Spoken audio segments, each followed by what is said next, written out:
Cara, pegando um gancho, analisando esse fenômeno que você falou aqui a respeito da internet, de que os líderes atuais estão despreparados para lidar com esse fenômeno, não seria em parte uma grande influência desses novos líderes que sentem uma obrigação em 3 anos, por exemplo, ter uma mega igreja, ter um programa de televisão, toda essa influência não causa algo ruim nesses líderes? Olha, eu não queria nem tratar disso pensando no Evangelho, porque o Evangelho não tem nada a ver com isso, né? E isso é só um surto. G12, por exemplo. No G12 só há líder, né? É um mundo de líderes. Esse negócio começou, por exemplo, com a ênfase Kenneth Hagiana, que no Brasil pegou na internet, na Adonep, no fim da década de 80, início da década de 90, antes de haver G12, a ênfase já era toda nessa questão de eu sou cabeça, eu não sou cauda, né? Então todo mundo é cabeça. Esse corpo de Cristo, nem Cristo mais é cabeça nele. Só tem cabeça. Só tem cabeça. Se no corpo de Cristo só deveria ter o cabeça. Mas entre nós só tem cabeça.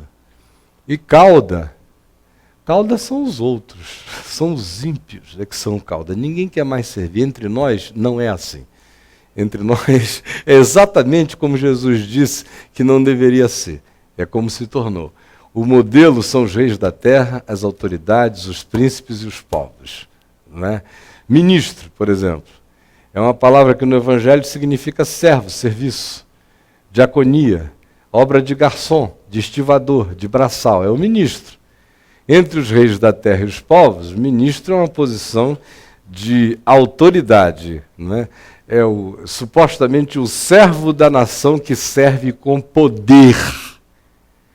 Esse é o paradigma que acabou sendo absorvido pela igreja, e não o paradigma bíblico. Essa semântica da questão de ser ministro destruiu o sentido original para muitos líderes, né?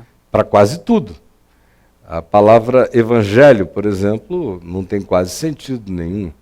Quando você vê pessoas falando sobre crescimento, e é o seu tema, jovens com a imposição de fazer coisas crescerem, você vê que o indivíduo diz assim, você já notou como o evangelho está crescendo?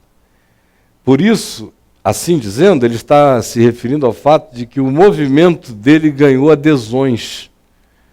Mas ele diz desse modo, que bom que o evangelho está crescendo na cidade.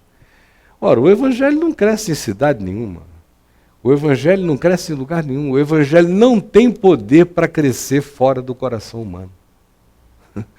Ou ele cresce no coração humano e se manifesta como fruto pela vida humana nas percepções sociais, nas interações diversas que a gente tem, mas aí é o fruto dele, ou fora do coração, simplesmente não tem chão para ele. Ele não vinga no asfalto, na pedra, na praça, na convenção, no teatro, na geografia, em qualquer outro lugar. Ele só tem chance de vingar no ambiente do coração. E olhe lá, lança 4, pega 1, e alguns nem dão certo por muito tempo no coração. E você agora ainda quer tirar o evangelho do coração e fazer dele uma performance aferível do lado de fora?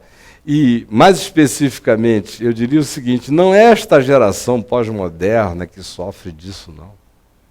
Não é mesmo. A Igreja Católica Romana sofreu desse surto de crescimento depois de Constantino, mas pela via do poder. Poder político, poder da espada, controle e tudo mais. Quando o protestantismo chegou no século XVI, houve também ações de natureza política, militar, de dominação, controle.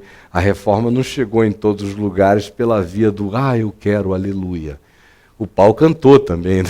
Um monte de gente morreu e algumas das cidades que se tornaram reformadas foram reformadas também com banho de sangue, com muito conflito. Mas essa não era a regra geral. A regra geral era a adesão. No entanto, o fato de que existia a Igreja Católica Romana como o poder prevalente do cristianismo já fez o protestantismo nascer em estado de protesto contra eles e em estado de competição contra eles.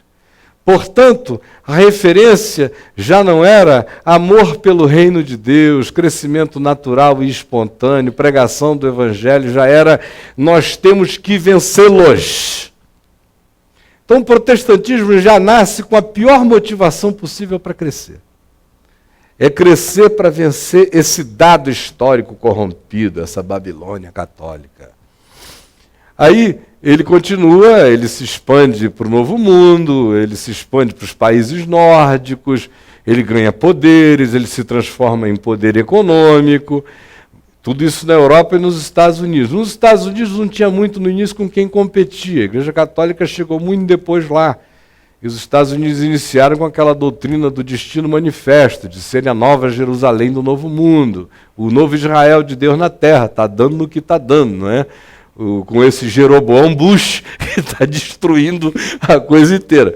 Mas, voltando aqui a nós, o que a gente tem? Aí surge nesse processo o pentecostalismo. Antes dele surge o movimento puritano avivado.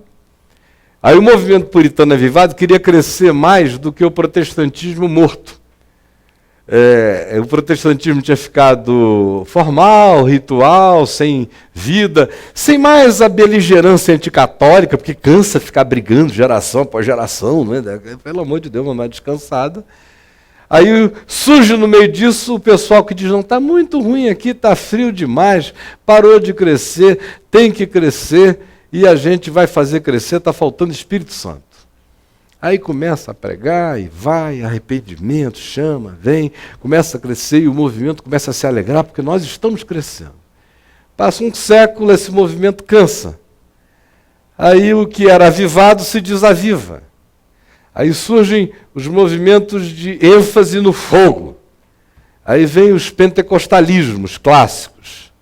Os pentecostalismos clássicos com uma ênfase bem definida. Jesus salva, Jesus cura, Jesus batiza com o Espírito Santo, Jesus voltará. São os pilares. Vamos pregar e vamos crescer.